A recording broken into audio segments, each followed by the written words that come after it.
오늘까지 이제 11절을 다루는데요, 5장의 전반부가 마쳐지게 됩니다. 바울은 로마서 5장 이 전반부에서 믿음으로 의롭다 하심을 얻은 신자가 누리는 복이 무엇인지, 또 이것과 관련하여 신자가 얻은 구원이 어떻게 완성되고야 말 것인지 하는 이 문제를 다루었습니다. 믿음으로 의롭다 하심을 얻은 신자는 반드시 영화롭게 되고야 만다는 것입니다. 그래서 로마서 5장부터 8장까지 다루는 주제는요, 칭의와 영화입니다. 칭의와 성화가 아니라 칭의와 영화예요. 특별히 로마서 8장 30절을 보실까요? 또 미리 정하신 그들을 또한 부르시고, 부르신 그들을 또한 의롭다 하시고, 의롭다 하신 그들을 또한 영화롭게 하셨느니라. 의롭다 하신 것 바로 뒤에 뭐가 나와요? 영화롭게 하셨다. 칭의와 영화가 같이 연결되고 있습니다. 필연적으로 칭의 뒤에 영화가 따라오고 있어요. 옆 사람에게 그렇게 인사해 주십시오. 신자는 반드시 영화롭게 됩니다. 여러분, 이 일이 어떻게 가능하다고 그랬죠? 하나님께서 우리에게 주신 성령으로 말미암아 이 일이 가능하다고 했어요. 그뿐만이 아니라 하나님이 우리를 사랑하고 계시기 때문에 이 일이 가능하다고 말씀드렸습니다. 그뿐만이 아니라 우리 지난 시간에 다룬 것처럼 죽으셨을 뿐만 아니라 다시 부활하신 예수 그리스도, 영원히 살아계시는 예수 그리스도로 말미암아 우리는 반드시 영화롭게 되고야 말 것이라고 말씀드렸습니다. 여러분, 우리가 예수 그리스도의 피로 말미암아 의롭다 하심을 얻었다면 그 피를 흘려주신 예수 그리스도를 말미암아서는 얼마나 더 구원을 얻겠느냐는 거예요. 그의 피가 우리를 구원하기에 능했다면 그 피 흘리신 주님은 더 능력 많으시겠죠? 더 크시고 위대한 분이죠? 그러니까 그를 인하여서는 얼마나 더 구원을 얻겠느냐. 특별히 우리가 아직 하나님과 원수되었을 때 그의 죽으심으로 말미암아 하나님과 화목된 자가 되었다면 이제 우리는 하나님과 어떤 상태에 있어요? 원수가 아니라 화목한 자가 되었어요. 하나님의 자녀예요. 그런 지금에는 게다가 예수님은 죽으신 분이 아니라 다시 살아나셔서 영원히 살아계시는 예수 그리스도, 그분을 인하여서는 얼마나 더 우리가 구원을 얻겠느냐 하는 것이 지난 시간의 내용이었습니다. 예수 그리스도는 우리를 위하여 죽으셨을 뿐만 아니라 영원히 살아계시며 하나님 우편에 계시면서 우리를 위하여 친히 간구하시는 자세요. 누가 우리를 그분의 손에서 빼앗아갈 수 있겠어요? 신자는 반드시 영화로워지고야 말 것입니다. 오늘 본문이 무슨 단어로 시작됩니까? 이뿐 아니라. 자, 지금까지 아주 중요한 교리들을 다루었어요. 아주 중요한 교리들을 설명했습니다. 그런데 그게 전부가 아니라는 거예요. 이뿐 아니라 하나가 더 있다는 것입니다. 아주 중요한 한 가지를 더 오늘 바울은 말씀하고 있습니다. 이뿐 아니라 이제 우리로 화목을 얻게 하신 우리 주 예수 그리스도로 말미암아 하나님 안에서 또한 즐거워하느니라. 여러분, 구원받은 신자가 어떤 사람이라고요? 우리로 화목을 얻게 하신 예수 그리스도로 말미암아 하나님 안에서 즐거워하는 사람. 신자는 하나님 안에서 즐거워하는 사람이라고 말합니다. 여기 즐거워한다는 단어는요, 로마서 5장 2절과 3절에 있었던 그 단어예요. 무슨 말씀이 있었죠? 또한 그로 말미암아 우리가 믿음으로 서 있는 이 은혜에 들어감을 얻었으며 하나님의 영광을 바라고 즐거워하느니라. 다만 이뿐 아니라 우리가 환난 중에도 즐거워하나니. 똑같은 단어예요. 원문의 단어의 뜻은 기뻐한다, 자랑한다, 영광스럽게 생각한다, 이런 뜻이라고 했습니다. 여러분, 그런데요, 그 즐거워하는 내용에 있어서 2절과 11절이 좀 차이가 있어요. 똑같은 단어인데 내용이 좀 달라요. 우선 2절에 하나님의 영광을 바라고 즐거워한다는 것은 장차 하나님이 우리에게 주실 그 영광의 소망 때문에 기뻐하고 즐거워하는 것입니다.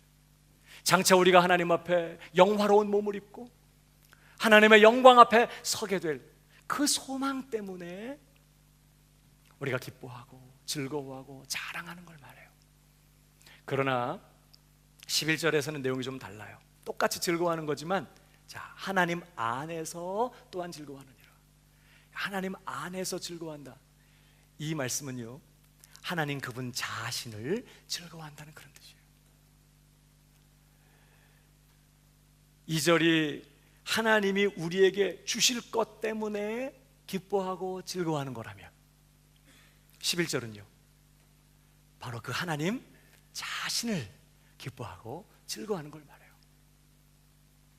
우리를 영원전부터 영원까지 사랑하시는 그 하나님이요, 우리를 사랑하사 구원하셔서 영화롭게 하시려고 작정하신 하나님, 그 작정하신 바를 이루시려고 당신의 하나밖에 없는 독생자를 이 땅에 내어 보내시고 십자가를 짊어지게 하시면서 우리를 자기와 화목하게 하신 우리 하나님, 이제 당신의 그 작정하신 바를 이루기 위하여 우리 안에 성령을 주신 그 하나님, 작정하신 당신의 그 일을 반드시 이루어내고야 마실 그 전능하시며 그 신실하시며 그 선하신 바로 그 하나님, 그 하나님 자신을 기뻐하고 그 하나님 자신을 즐거워하고 그 하나님 자신을 자랑스러워하는, 그리고 그 하나님을 자랑하는, 바로 그게 오늘 본문의 내용인 것이에요.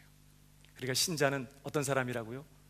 하나님 그분을 즐거워하는 사람, 하나님이 우리에게 주시고 우리에게 이루어 주실 것, 그것 때문에도 자랑하고 기뻐하고 즐거워하는 사람이지만, 신자는 누구보다도 하나님 그분 때문에 하나님 그분을 즐거워하고 하나님 그분을 자랑하는 사람, 신자라는 거예요.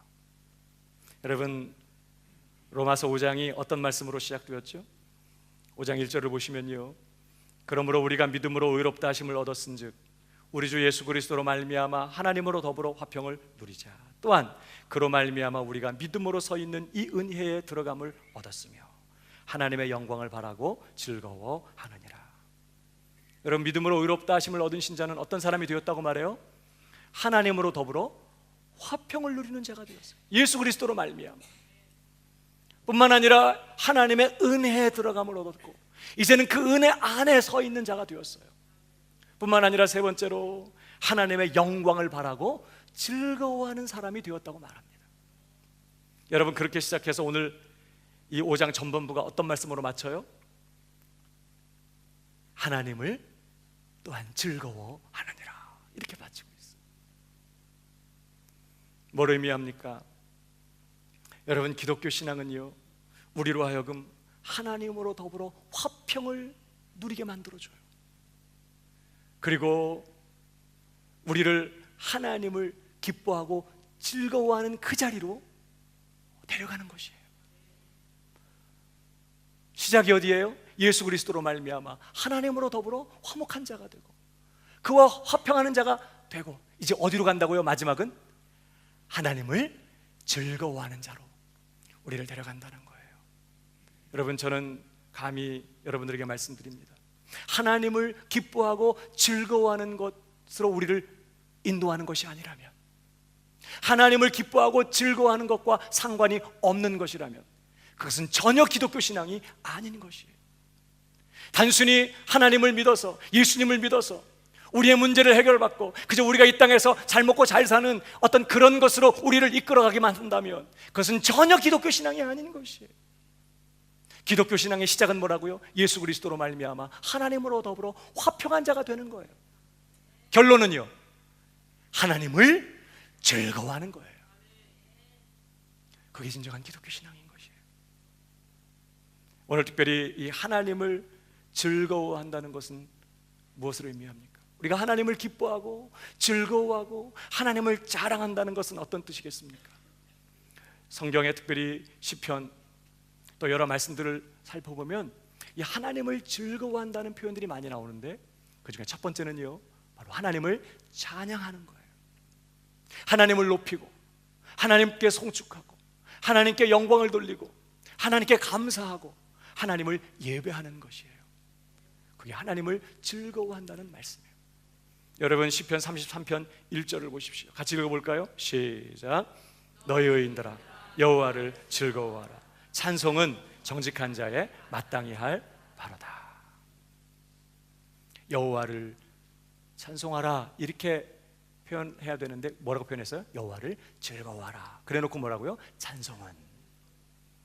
그러니까 여호와를 즐거워하는 것과 찬송이 같은 개념으로 쓰여지는 거예요. 특별히 오늘 로마서 5장에 이 즐거워한다는 단어가 어떤 뜻이라고 그랬어요? 기뻐하는 거지만 특별히 자랑하는 거라고 했어요. 자랑. 여러분 자기 자신을 기뻐하고 자기 자신의 어떠함 때문에 기뻐하면서 그것을 자랑하는 걸 뭐라고 그래요?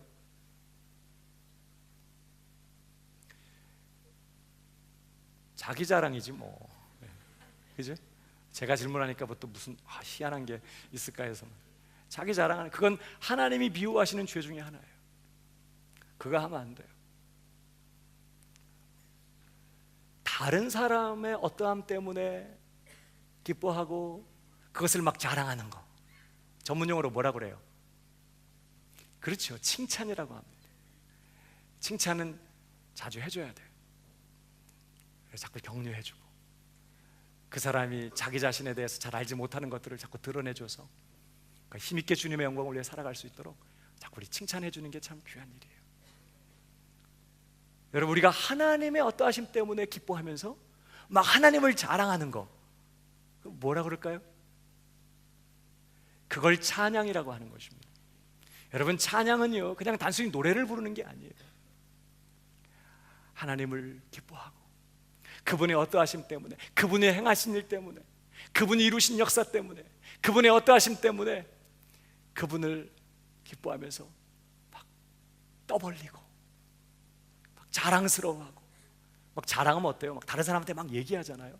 그렇게 막 말하는 거예요. 그게 찬양이에요. 특별히 하나님을 즐거워하며 그를 찬양하는 것이 또 어떤 개념과 연결되는지 보십시오. 시편 34편입니다 1절에 보면요, 내가 여호와를 항상 송축하며 그를 송축함이 내 입에 계속하리로다. 다른 사람에게 복을 비는 것을 축복이라고 하죠. 우리가 하나님께 복을 비는 것, 그것을 송축한다고 해요. 하나님 더 영광 받으시고 하나님 잘 되시라고 우리가 하나님께 복을 비는 것, 그걸 송축한다고 하는데, 자 이렇게 송축한다고 하면서 그 다음 뭐라고 말씀해요? 2절에 내 영혼이 여호와로 자랑하리니 곤고한 자가 이를 듣고 기뻐하리로다. 그러니까 하나님을 자랑하는 것과 하나님을 송축하는 것이 같은 개념으로 쓰이고 있어요. 하나님을 즐거워하고 하나님을 자랑하고 하나님을 기뻐하는 게 딴 게 아니에요.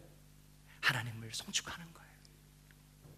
그뿐만이 아니라 하나님을 즐거워하고 그를 자랑하는 것이 어떤 개념과 연결되고 있습니까? 시편 44편 8절입니다 같이 읽어볼까요? 시작. 우리가 종일 하나님으로 자랑하는 나이다. 우리가 하나님의 이름을 영영히 감사하리이다. 하나님을 자랑하는 것이 하나님을 감사하고 하나님께 감사하는 것과 같은 개념으로 쓰고 있어요. 그러니까 하나님을 기뻐하고 즐거워하며 하나님을 자랑하는 것은 딴 게 아니에요. 하나님 찬양하고 하나님 그분을 높이고 하나님 그분을 송축하고 하나님께 감사드리고 하나님께 영광 돌리는 것이죠. 한마디로 말하면 뭐 하는 거예요? 예배하는 거예요. 우리 이렇게 함께 모여서 집중적으로 하나님을 예배하고 있잖아요. 감사하고 찬양하고 송축하고 높여드리고 경배드리고. 여러분 그럼 말을 좀 바꾸어서 이 예배의 중심이 뭘까요? 뭐가 이 예배의 핵심이겠어요? 그저 예배는요 노래를 부르고 설교를 듣는 게 아니에요. 그게 전부가 아니에요. 예배는 그저 순서에 맞추어서 틀림이 없이 예배를 잘 진행하고, 오늘 예배 드릴 때 찬양팀 안 틀렸어, 준비한 대로 야 거기 잘 아주 들어갔어, 오늘 대표 기도하시는 분 제 시간에 순서에 잘 나와서 준비한 대로 잘 기도했어. 그렇게 하는 게 예배를 잘 드린 거냐? 여러분, 정말 예배의 핵심은요, 뭐예요? 하나님을 즐거워하는 거예요. 찬양이 뭐라고요? 그게 하나님을 즐거워하는 거거든요. 송축하며 감사하는 게 뭐라고요? 하나님 그분을 자랑하고 하나님 그분 때문에 기뻐하는 거거든요. 그러니까 예배의 핵심은 딴 게 아니에요. 하나님 그분을 즐거워하는 거예요. 하나님 그분을 기뻐하는 것입니다. 저는 우리 광명교회 성도들이 끊임없이 하나님을 찬양하고 끊임없이 하나님을 예배하는 그런 성도들이 되기를 주님의 이름으로 축복합니다. 하나님을 즐거워하는 것은 하나님을 찬양하는 것이에요. 두 번째로 하나님을 즐거워하는 것은요, 하나님을 사랑하는 것입니다. 시편 5편 11절에 보니까 이런 말씀이 있습니다. 오직 주에게 피하는 자는 다 기뻐하며 주의 보호로 인하여 영영이 기뻐 외치며 주의 이름을 사랑하는 자들은 주를 즐거워하리이다.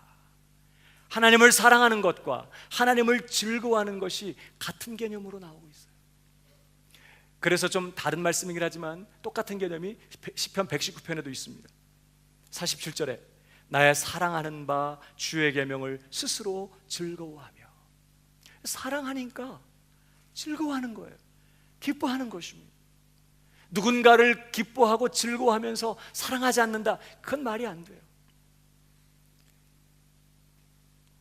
하나님을 즐거워하는 것은 그래서 하나님을 마음을 다해서 사랑하는 것입니다. 그래서 하나님을 즐거워하는 사람은요, 자꾸 하나님을 가까이 하게 돼요. 자꾸 하나님을 찾아요. 밥을 사랑하는 사람은 밥을 가까이 합니다. 먹는 거 좋아하는 사람은 늘 쉬지 말고 먹어라, 계속 먹죠. 뭐 게임을 좋아하면 늘 게임을 원하고 게임을 하겠죠. 드라마를 좋아하면 드라마를 가까이 하고 드라마를 사모하고, 이번에 이렇게 끝났는데 다음 주에는 어떻게 또 이어질까 기대하면서 좋아하고 사랑하면서 가까이 하지 않는다? 말이 안 돼요. 사람은 좋아하고 사랑하는 것을 가까이 하게 돼 있어요. 오늘 여기 이렇게 왜 옆에 앉으셨어요?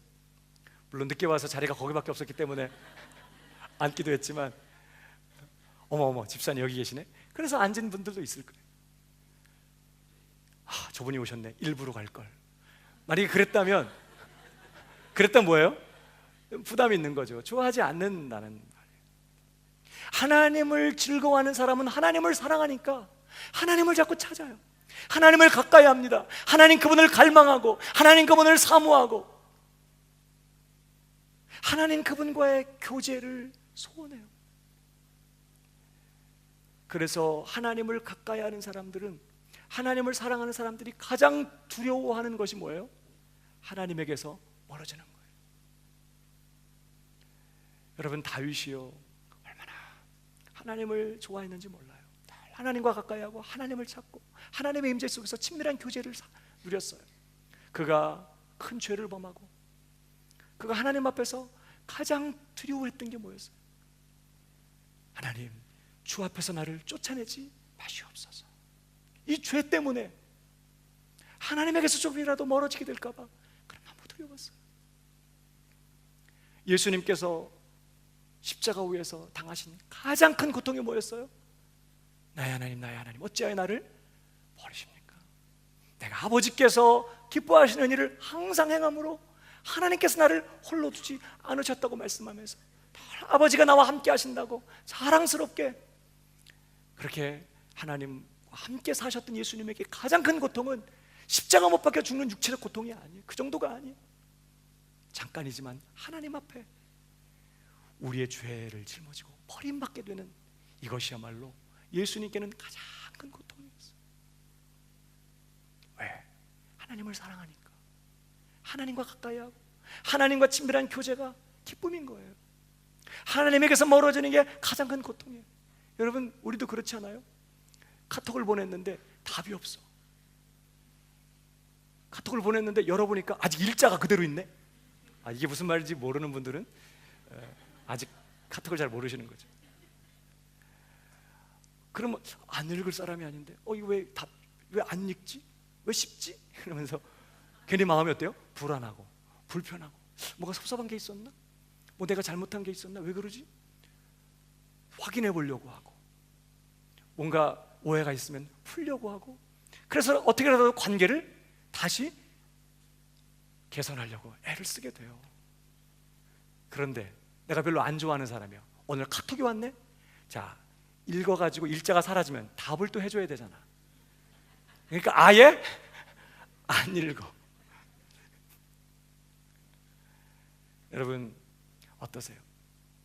여러분 하나님과의 교제를 그렇게 사모하세요?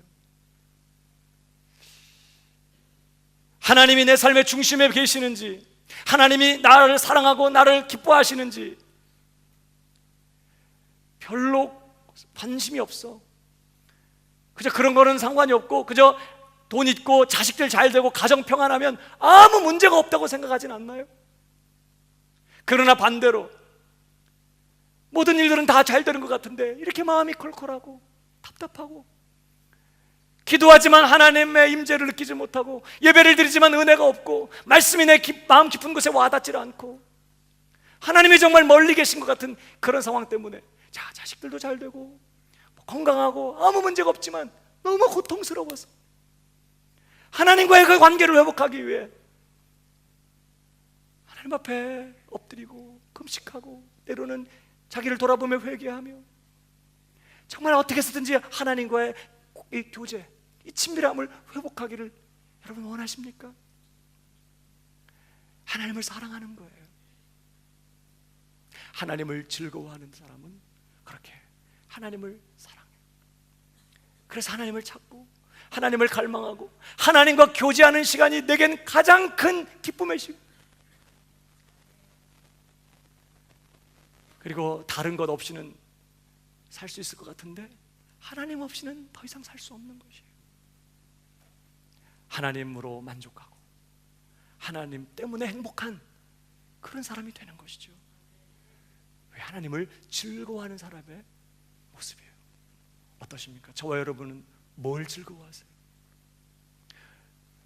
오늘 예배 마치면 점심 먹고 족구를 하는데 오늘따라 설교 왜 이렇게 긴 걸까? 이러면서 필드에만 나가면 너무 행복하고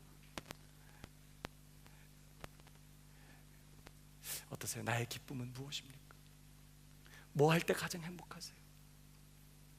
저는 우리 광백교 성도들이 하나님 때문에 행복하게 되기를 주님의 이름으로 축복합니다. 하나님을 즐거워하는 사람의 모습. 그뿐만이 아니에요. 하나님을 즐거워하는 것은요 전적으로 하나님께 의지하는 것입니다. 시편 64편 10절을 보십시오. 같이 읽어볼까요? 시작. 의인은 여호와를 인하여 즐거워하며 그에게 피하리니 마음이 정직한 자는 다 자랑하리로다. 의인은 여호와를 인하여 즐거워하며 그다음 뭐 한다고요? 그에게 피한다는. 하나님을 즐거워하는 것은 딴 게 아니에요. 전적으로 하나님을 의지하고 하나님 그분을 신뢰하고 그분께 의존하는 것이에요. 그분께 그래서 피하는 것이죠. 하나님을 즐거워하는 것입니다. 여러분 시편 37편 4절에도 보십시오. 또 여호와를 기뻐하라. 저가 네 마음의 소원을 이루어 주시리로다. 그러니까 5절에 너의 길을 여호와께 맡기라. 저를 의지하면 저가 이루시고. 하나님을 기뻐하는 것과 너의 길을 여호와께 맡기라 하는 이 말이 짝을 이루고 있어요. 그러니까 하나님 기뻐하는 건 딴 게 아니에요. 하나님 그분께 맡기는 거예요.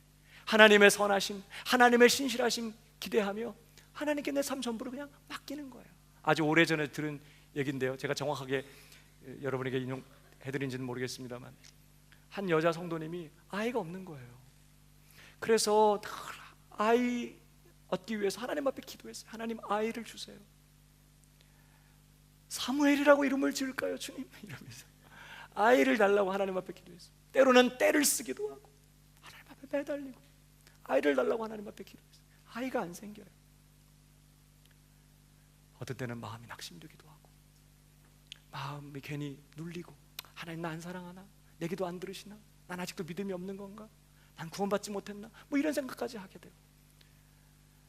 그런데 그들은 어느 날 아브라함에게 하나님께서 네 독자 이삭을 모리아 산에 번제로 내게 바쳐라 하는 말씀을 통해서 아브라함에게 이삭이 우상이었구나. 하나님께서는 그 이삭을 하나님의 제단에 올려놓으라고 말씀하시는 거구나. 이렇게 깨달으면서 내게도 자식을 구하는 이 문제가 우상은 아닌가 이런 생각을 했어요. 난 정말 자식이 생겨야 행복하고, 그렇지 못하다면 여전히 하나님은 내 하나님이시지만 난 여전히 행복하지 못하고 기쁨이 없다면 이건 뭐가 좀 잘못된 거다 이런 생각이 드는 거예요. 그래서 기도를 바꿨어요. 하나님, 더 이상 자식 달라고 떼쓰지 않겠습니다. 하나님이 나 사랑하시고 내게 있어야 될 것이 무엇인지를 아시고 내게 가장 좋은 것을 주시는 하나님이시고 독생자도 아낌없이 나를 위해 내어주신 그런 하나님이심을 나는 믿습니다. 그 하나님이 나를 아시고 내 형편을 누구보다도 잘 아시는 줄 믿습니다. 당신 때문에, 그런 하나님 당신 때문에 나 자식이 없어도 행복하고 기쁘게 살겠습니다. 이렇게 기도를 바꿨대요. 정말 자식이 아니라 하나님, 그분이 내 하나님인 것 때문에 행복하고 기쁘게 살기를 결정하고 그렇게 신앙생활 열심히 한 거예요. 교회에서도 봉사하고 또 봉사할 기회가 있으면 열심히 가서 봉사하고. 그런데요, 어느 날 어떤 기회에 어떤 분을 통해서 그런 제안을 받았어요. 쌍둥이 아기들이 있는데 혹시 입양할 생각 없냐고. 그래서 그 순간 알았어요. 하나님은 내가 직접 자녀를 낳는 게 아니라 입양을 통해서 나한테 아이를 주려고 하셨구나. 이런 사실을 그가 뒤늦게 알게 되었다는 거예요. 여호와를 기뻐하라. 그리하면 저가 네 소원을 이루어 주실 것이다. 내 길을 여호와께 맡기라. 전심으로 하나님을 기뻐하고 하나님께 맡기고 하나님을 전적으로 신뢰하고 나아가면 하나님 우리의 삶에 그분의 방법으로 우리의 필요를 채우시기도 하고 또 우리의 소원을 이루기도 한다는 것이에요. 사랑하는 여러분, 어떻습니까? 저와 여러분은 하나님 그분을 신뢰하시나요? 내가 원하고 내가 바라는 것들이 이루어지지 않고 있지만 그래도 나는 하나님 때문에 행복하고 내 하나님, 나를 사랑하신 그 신실하신 하나님, 이 모든 것이 합력하여 선을 이루실 것이며 하나님의 방법으로 내 삶에 그분의 뜻을 이루실 그 하나님을 신뢰하기 때문에 난 하나님으로 인하여 만족합니다. 하나님 때문에 행복합니다. 고백하실 수 있으시겠어요? 그게 하나님을 즐거워하는 거예요. 여러분, 시편 20편도 보실까요? 혹은 병거 혹은 말을 의지하나 우리는 여호와 우리 하나님의 이름을 자랑하리로다. 여기 혹은 병거, 어떤 사람들은 병거를, 어떤 사람들은 말의 힘을 의지하지만 우리는 여호와 우리 하나님의 이름을 의지한다, 이런 말인데 자랑한다 이렇게 표현했어요. 그러니까 하나님을 자랑하는 거하고 하나님을 신뢰하고 하나님을 의지하는 것이 같은 개념이에요. 하나님을 전적으로 신뢰하고 의지하는 저와 여러분 되기를 축복합니다. 그게 하나님을 즐거워하는 거예요. 우리가 왜 하나님을 즐거워해야 할까요? 왜 하나님을 기뻐하고 그분을 즐거워하고 그분을 자랑하는 그런 사람이 되어야 하겠습니까? 크게 두 가지로 생각해 볼 수 있어요. 첫 번째는 신자의 마땅한 본분이기 때문에 그렇습니다. 하나님의 은혜를 입은 신자의 마땅한 본분이에요. 뭐가? 하나님을 즐거워하는 것이. 11절을 다시 보실까요? 이뿐 아니라 이제 우리로 화목을 얻게 하신 우리 주 예수 그리스도로 말미암아 하나님 안에서 또한 즐거워하느니라. 여러분, 무슨 말씀이죠? 예수 그리스도를 통하여서 우리가 구원을 받았어요. 우리에겐 아무런 자격이 없었어.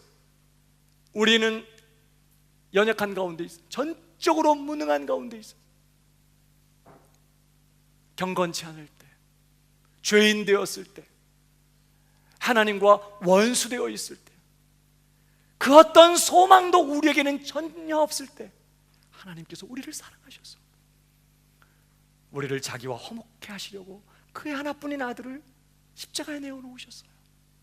그 예수 그리스도의 십자가의 구속으로 우리의 모든 죄를 사하시고 우리에게 완전한 의를 주시며 우리를 자기와 화목해 하신 분이 하나님이세요.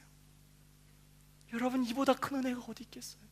영원히 지옥 가야 마땅하고 영원히 하나님의 저주와 형벌 아래서 영원히 멸망당해야 마땅할 내가 이런 놀라운 하나님의 사랑을 입고 놀라운 구원의 은혜를 입어서 오늘 하나님을 아버지라고 부르는 이 자리에 있어요. 제가 며칠 전에 새삼스럽더라고요. 내가 하나님의 아들이더라. 야, 하나님이 내 아버지시구나. 늘 그렇게 했지만 어느 순간에 야, 내가 하나님의 아들이구나. 그러고 보니까 우리 하나님의 아들이셨던 예수님은 쪼잔하게 안 사셨는데 난 참 믿음이 없다 이런 생각하게 됐어요. 자격 없는 우리에게 하나님의 아들의 권세를 주셨어요. 오늘도 무한히 하나님의 은혜 보좌 앞에 담대히 나아갈 길을 활짝 열어놓으셨습니다. 하나님의 나라를 상속할 후사로 삼으시고 그 영광에 합당한 자로 우리를 오늘도 준비시키시면서 그 축복을 얻기에, 그 기업을 잇기에 합당한 자로 우리를 다듬어내기 위하여 고난도 허락하시고 시련도 허락하시고 말씀과 기도로 성령의 역사로 우리를 오늘도 인도하시면서 우리를 오늘도 놓지 않고 이끌어 가시는 그 하나님의 은혜, 이게 얼마나 놀라운 은혜입니까? 옆 사람에게 얘기해 주십시오. 당신은 큰 은혜를 입은 사람입니다.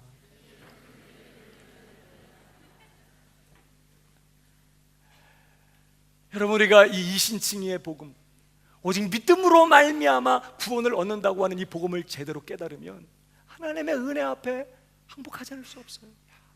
하나님의 은혜로 값없이 하나님이 다 이루신 것을 믿음으로 그냥 받은 거거든요. 우리는 얼마나 놀라운 은혜입니까? 저 같은 사람은 거기다가 목사가 돼가지고 하나님 말씀 전하는 그런 은혜까지 누리고 있어요. 나 같은 것 하나님이 사랑하셔서 구원하시고 자녀 삼으시고 그것도 모자라서 주일이면 하나님의 말씀을 증거하고 선포할 수 있는 이런 귀한 은혜를 주셨구나. 그래서 저 하나님 앞에 뭐 힘들어요, 이거 왜 이래요, 절대 그런 말 안 하려고요. 얼마나 귀한 은혜인지 몰라요. 큰 은혜를 입은 것이죠. 여러분, 우리가 하나님의 큰 은혜를 입었다면 하나님을 기뻐하고 하나님을 즐거워하는 것이 마땅한 줄 믿습니다. 하나님 사랑하고 하나님 찬양하고 하나님께 영광 돌리고 하나님께 감사드리고 마음을 다해서 하나님 사랑하며 하나님 그분만 의지하고 신뢰하고 그분만 정말 따라가는 것, 이게 마땅한 것이죠. 그래서 여러분, 시편 33편 1절이 뭐라고 말합니까? 너희 의인들아 여호와를 즐거워하라. 찬송은 정직한 자의 뭐라고요? 마땅히 할 바로다. 하나님을 즐거워하는 것, 그래서 하나님을 찬송하고 감사한 이것이 마땅한 것이라고 말해요. 왜 우리가 하나님을 즐거워해야 된다고요? 신자의 마땅한 본분이기 때문에 그렇습니다. 뿐만 아니라 왜 하나님을 기뻐하고 즐거워해야 합니까? 하나님을 최고로 영화롭게 하는 일이기 때문입니다.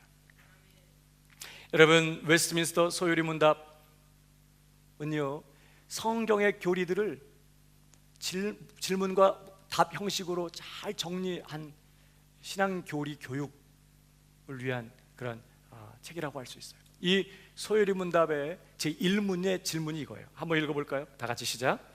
사람의 제일 되는 목적이 무엇인가?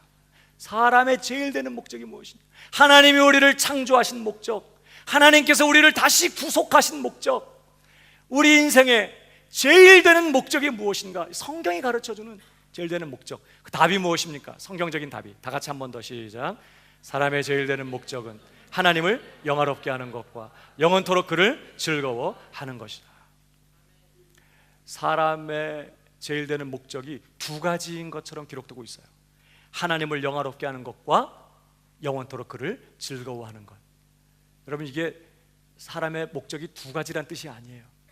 목적은 하나예요. 우리의 제일 되는 목적은 단 하나입니다. 그것은 우리의 창조주 되시는 하나님, 그 아들을 통하여 우리를 구원하신 우리 하나님을 영화롭게 하는 거예요. 그런데 어떻게 영화롭게 할 것인가? 그것이 그 뒤의 얘기입니다. 그를 영원토록 즐거워하는 거예요. 그게 하나님을 영화롭게 하는 방법. 생각해 보세요. 도대체 미천한 우리가 얼마나 뭘 하나님을 위해 해드리면 하나님 영광을 받으실까요? 얼마나 많은 헌금을 하나님한테 갖다 드리면 하나님이 막 영화로워지고 영광을 받으실까요? 천지충만한 것이 하나님의 것인데 우리가 얼마나 헌금을 하면 하나님의 감동받으시고 영광을 받으실까요? 하나님은 전능하신 하나님이에요. 길 없는 곳에 바다를 갈라 길을 만드시는 분이에요. 물 없는 광야에서 바위를 쪼개서 물을 내시는 분이세요. 그분이 행하신 놀라운 역사가 이 온 우주 만물, 이 천지에 충만해요. 여러분, 그런 하나님 앞에서 우리가 얼마나 큰 일을 행하면, 얼마나 위대한 업적을 행하면 하나님 영광을 받으시겠어요? 우린 그런 것 가지고 하나님을 영화롭게 할 수 없어요. 그런데요, 우리가 하나님을 영화롭게 하는, 최고로 영화롭게 하는 길이 있다는 거예요. 뭐라고요? 하나님을 즐거워할 때. 우리 하나님 때문에 하나님, 이거 다 하나님이 하신 일이에요. 하나님이 날 사랑하셔서 날 위해 이 모든 일을 하신 거예요. 하나님 정말 감사해요. 하나님 정말 대단하세요. 하나님 정말 놀라우신 분이세요. 나 하나님 때문에 너무너무 행복해요. 하나님을 인해 기뻐하고, 하나님 그분이 행하신 일 때문에 즐거워하고, 그분의 어떠하심 때문에 감사하며 행복해할 때 하나님이 최고로 영광을 받으시는 거예요. 여러분, 그래서요, 우리가 마음을 다해서 하나님을 기뻐하며 찬양할 때, 우리가 하나님께 감사하고 송축하고 경배드리고 예배를 드릴 때 우리 하나님이 영광을 받으시는 거예요. 여러분, 저와 여러분, 우리가 함께 드리는 예배가 하나님을 즐거워하는 예배가 되기를 바랍니다. 이것이 빠져버리면요, 그건 예배 아니에요. 뭐가 예배 잘 드리는 거냐? 그럼 어떤 분들은 막 근엄한 표정을 짓고 웃지도 말며 조용히, 예배 시간에 이렇게 움직이고 그러면 이렇다 앉았다 그러면 어떻게 조용히 근엄한 모습으로 순서에 맞춰서 영험한 표정을 지어 강단을 주시하면서, 그 예배 잘 드리는 것은, 성경은 어디에도 근엄한 표정으로 예배 드리라는 말이 없어요. 오히려 시편을 보세요. 하나님을 기뻐하라, 하나님을 즐거워하라, 소리 높여 외쳐라, 기쁨으로 외쳐라, 그런 말들이 많아요. 여러분, 우리가 하나님을 즐거워하고 하나님을 기뻐해서 하나님 때문에 행복하고, 그래서 벌써 예배가 끝났어? 이런 사람들이 이제 천국 갈 준비가 끝난 사람들이야. 천국 가면 영원히 뭐해요? 하나님 보좌 앞에서 하나님 예배드리고 경배하고, 이런 말 들을 때 죽음이다. 이제 이런 분들은 아직도 여기 좀 있어야 돼. 우리 인생은 하나님의 영광을 위하여 지음받았어요. 하나님을 영화롭게 할 때 인간은 가장 만족과 기쁨을 누리게 되어 있어요. 그러니까 인간이 하나님을 인해서 기뻐하고 하나님께 영광 돌리고 하나님을 찬양하고 예배할 때 사실 인간은 가장 큰 기쁨과 만족을 누리도록 그렇게 디자인됐고 지어져 있다고요. 우리가 천국 가면 영원히 그렇게 하나님 보좌 앞에서 하나님 그분을 기뻐하며, 누구보다도 나를 사랑하시는 하나님, 누구보다도 내가 사랑하시는 그분 앞에서 우리는 영원한 교제를, 예배 가운데 하나님과 누리게 될 거예요. 그러니까 여러분, 여기서 우리가 1시간 예배 드릴 때 아직도 15분밖에 안 지났네, 도대체 오늘은 왜 이렇게 설교가 긴 거야? 이러면서 막 예배를 막 견디고, 막 예배가 좀 길어지는 것이 환난적 상황이 되고, 막 그런 분들은 어떻게 천국 가시겠어요? 천국 가면 죽음이라니까. 정말 영원히 그렇게 해야 되는데. 그래서 어떤 분들이 그러잖아요. 지겨운 천국보다 재미나는 지옥 가고 했다고.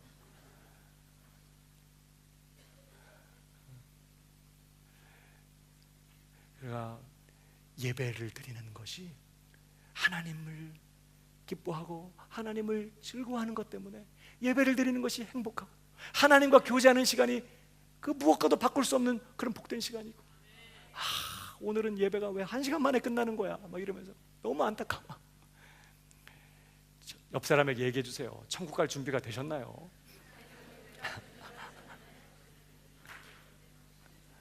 우리가 기쁨으로 하나님을 예배할 때, 우리가 기쁨으로 하나님을 찬양하며 하나님 앞에 감사하고 그 하나님 때문에 행복해하고 그 하나님을 기뻐할 때 우리 하나님 영광을 받으시는 거예요. 우리가 그 하나님을 사랑해서 그 하나님을 가까이하고 그 하나님을 찾고 그분과 교제하는 그 정말 시간을 무엇보다 또 기뻐하면서 하나님을 가까이 할 때, 그래서 그 하나님 때문에 우리가 위로를 얻고, 하나님 당신이 나의 위로이시고 나의 만족이십니다. 당신이 나의 즐거움이십니다. 나의 소망이십니다. 어디 가서도 위로받을 수 없는 마음, 주님 앞에 나와 말씀을 읽고 기도하고 말씀드리면서 위로받고 힘을 얻고 용기를 얻고, 그렇게 하나님 때문에 행복한 그런 삶을 살 때 하나님이 영광을 받으시는 거예요. 무엇보다 우리가 하나님께 의지하고 하나님께 신뢰하고 하나님께 맡기고, 하나님이 나 사랑하시니까 알아서 하시겠지, 하나님 정말 선하신 분이니까 이 모든 것도 하나님 뜻이 있겠지, 나는 이 문제가 해결되지 않아도 난 하나님 때문에 행복합니다. 그렇게 하나님을 기뻐할 때 우리 하나님 영광을 받으시는 거예요. 저는 우리 광명교회 성도들이 하나님을 기뻐하고 하나님을 즐거워하는 성도들이 되기를 주님의 이름으로 축복합니다. 그것이 하나님을 영화롭게 하는 방법이에요. 저희 교회 얼마 전부터 출석하시게 된 성도님, 제가 몇 주 전에 잠깐 뵀었어요. 말씀을 나누는데 제가 충격을 받았어요. 꽤 오래전에 한국에서 신앙생활을 하실 때 목사님 시편 강해의 말씀을 들으면서 다윗은 그렇게 열정을 가지고 끊임없이 하나님을 예배했구나, 이런 도전을 받은 거예요. 그러면서 그분이 결심하셨어요. 나도 끊임없이 하나님을 찬양하고 하나님께 감사드리고 하나님께 영광 돌리고 하나님을 송축하고, 그렇게 지속적으로 뭘 하든지 끊임없이 중심을 다해서 내 영혼을 다해서 하나님을 찬양하고 예배하는 삶을 살아야겠다, 이렇게 결정하고 정말 그런 삶을 실천하기 시작하셨어요. 시간이 가면서 하나님께서 은혜를 주셨어요. 짧으면 2, 30분, 길면 2시간도 좋고 3시간도 좋고, 다른 것 구하지 않아요. 하나님의 임재를 의식하면서 하나님 감사합니다, 영광을 받으시고 찬송을 받으시옵소서, 지존하신 하나님, 높고 영화로우신 하나님, 나를 사랑하신 하나님 찬양합니다, 경배합니다. 끊임없이 예배만. 얼마나 하나님이 은혜를 많이 주시고 그런 시간을 통해 얼마나 많은 은혜를 부어주시는지 모른대요. 어떤 때는 예배를 드리다가 장난기가 발동해가지고 하나님 정말 이 예배 하나님 받으시는 거 맞아요? 그럴 때마다 하나님께서 놀라운 증거를 보여주신다는 거예요. 그가 이 예배를 얼마나 기뻐하고 계시는지. 심지어 자면서 꿈에서도 하나님 예배하는 거예요. 하나님 찬양합니다, 기뻐합니다, 경배합니다, 하나님 송축합니다. 그러다가 잠이 깨면 니다 그러면서 또 계속 또 예배가 이어지고, 정말 그렇게 수많은 예배의 삶을 살면서 얼마나 큰 은혜를 누리는지 너무 행복하고 너무 기쁘고, 그러면서 이분의 소원이 이 땅의 교회들과 성도들이 끊임없이 이렇게 위대하시고 복되신 우리 하나님, 이렇게 우리를 사랑하시는 영화로우신 우리 하나님, 그 하나님을 높이고 정말 하나님만 예배하는 그런 예배자가 되면 좋겠다, 그런 소원을 품고 때로는 목사님들에게 이메일을 보내기도 하고, 정말 이 땅에 그런 예배가 회복되기를 소원하는 마음을 가지고 안타까워하시고 기도하시고 그러시다가 저희 교회에 등록하신 거예요. 제가 그분 얘기를 듣고 함께 기도하면서 울었잖아. 이런 분이 계시는구나, 이런 분이 우리 교회에 오셨구나, 이런 분이 이 땅에 사시는. 24시간 예수님을 바라보는 것도 귀한 일이지만 그 예수님을 찬양하고 그 예수님을 높이고 그 예수님께 감사드리고 그 예수님으로 통하여 하나님 그분께 영광 돌리고 우리 예수 그리스도를 통하여 우리를 구속하신 우리 하나님 아버지, 그 영광의 하나님 앞에 경배와 찬양을 24시간 끊임없이 드리는 거룩한 예배자가 되는 것, 여러분 이것이 우리 모두의 소원이 되기를 축복합니다. 그 성도님만의 소망이 아니라 우리 모두의 것이 되었으면 좋겠어요. 바울이 그렇게 권면했어요. 빌립보 3장에 정말로 나의 형제들아 주 안에서 기뻐하라. 저는 전에요 이 말씀을 그냥 주 안에서 기뻐하라, 신앙생활 하면서 그냥 기쁘게 사는 거지 이렇게 생각했어요. 근데 주 안에서 기뻐하라는 말씀이 오늘 하나님 안에서 즐거워한다는 말씀과 같은 의미인 거예요. 그러니까 주 안에서 기뻐하는 건 뭐예요? 바로 주님을 기뻐하는 거예요. 환경과 상황에 상관없이 내가 감옥에 갇혀 있지만 거기서도 주님 때문에 나를 사랑하시고 나와 함께 하신 우리 하나님, 나와 함께 하신 예수님, 내 안에 계시는 성령님, 우리 하나님 때문에 기뻐하고 즐거워하는 거예요. 감옥에서 나가도 하나님 때문에 행복하고, 병이 들어도 하나님 때문에 기쁘고, 병이 나아도 하나님 때문에 기쁘고, 부요해도 하나님 때문에 기쁘고, 가난해도 하나님 때문에 기쁘고. 바로 그 말에 주 안에서 기뻐하라, 주님을 기뻐하라는 거예요. 4장 4절이요. 다 같이 시작. 주 안에서 항상 기뻐하라. 내가 다시 말하노니 기뻐하라. 주 안에서 주님을 항상 기뻐하라는 거예요. 어떤 형편 가운데 있든지, 어떤 형편에 어떤 상황 가운데 있든지 주님 때문에, 하나님이 내 하나님이신 것 때문에, 그가 선하시며 신실하시며 그가 복되신 분이기 때문에 하나님 그분을 항상 끊임없이 기뻐하라. 다시 말하노니 기뻐하라. 이것이 신자가 살아야 될 삶인 거예요. 애들한테 너 그렇게 공부하면 하나님 영광 가린다? 그래가지고 애들 협박하는 부모님들, 성경에 어디에도 공부를 잘하는 자식들이 하나님을 영화롭게 한다는 말 없어요. 공부를 못하는 상황 가운데 있어도 나는 하나님이 내 하나님이어서 행복하고, 하나님이 여전히 신실하신 분이어서 행복하고, 하나님이 내 앞길을 인도하실 나의 목자가 되시기 때문에 난 기쁩니다, 행복합니다. 이렇게 살 때 하나님이 영광을 받으시는 거예요. 물론 공부를 잘할 때도 그렇게 해야 하나님의 영광을 받으시는 거예요. 항상 주 안에서 기뻐하라고 말해요. 하박국서에서는 뭐라고 말하죠? 늘 하나님을 기뻐하라는 말씀 전할 때마다 인용하는 말씀이죠. 하박국 3장 17절. 다 같이 시작. 비록 무화과 나무가 무성치 못하며 포도나무에 열매가 없으며 감람나무에 소출이 없으며 밭에 식물이 없으며 우리의 양이 없으며 외양간에 소가 없을지라도 나는 여호와를 인하여 즐거워하며 나의 구원의 하나님을 인하여 기뻐하리로다. 하나님의 구원을 인하여 기뻐하겠다는 것이 아니라 구원의 하나님을 인하여 기뻐하겠습니다. 어떤 상황일지라도 나는 무화과 나무가 무성하기를 바랬고, 포도나무의 열매가 풍성하기를 바랬고, 감람나무의 소출이 넘치기를 바랬어요.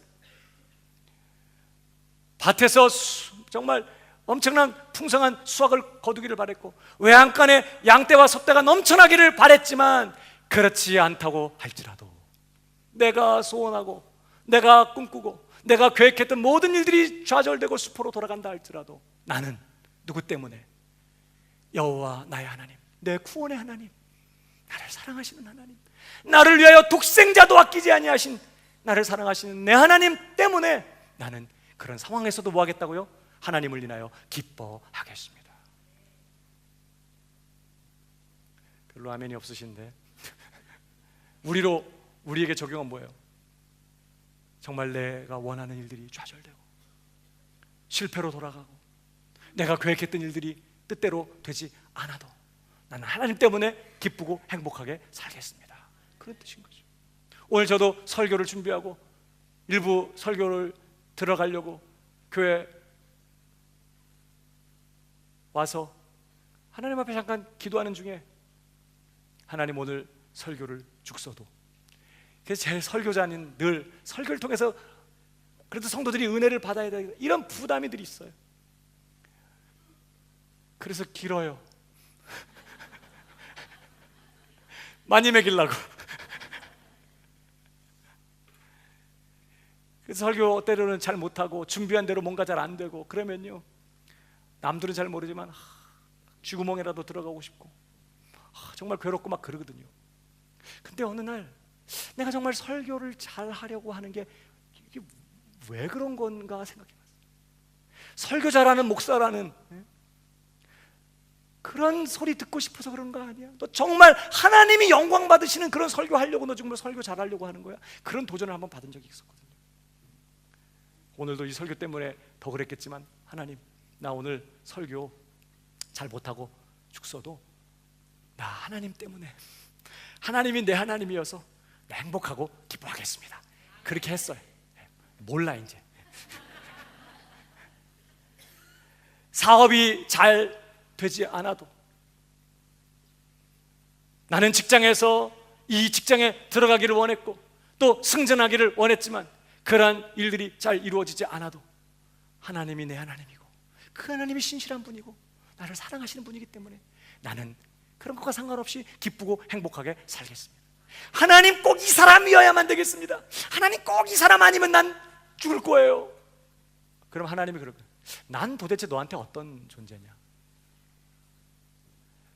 우리가 하나님은 여전히 내 하나님이시고 나를 사랑하신다고 말하면서도 하나님 이 문제 해결 안 되면, 하나님 내게 이것이 없으면 나는 정말 행복하지 않을 것 같아요. 정말 죽을 것 같아요. 하나님 이것 꼭 어떻게 좀 해주셔야 되겠습니다. 막 그러면서 때를 쓴다면 우리는 지금 뭐라고 말하고 있는 거죠? 하나님께 나는 하나님보단 이게 더 중요하다고 말하는 거예요.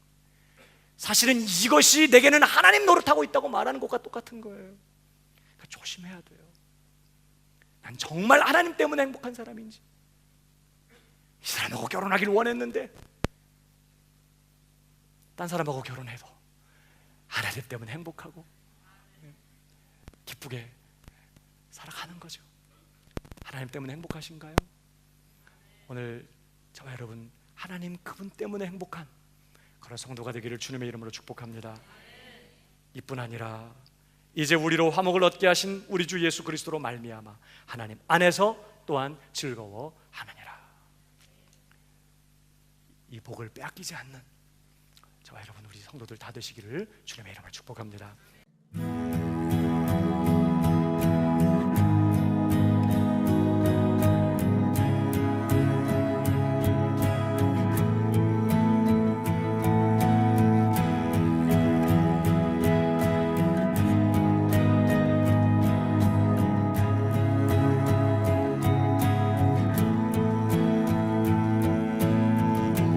Your grace is enough, more than I need.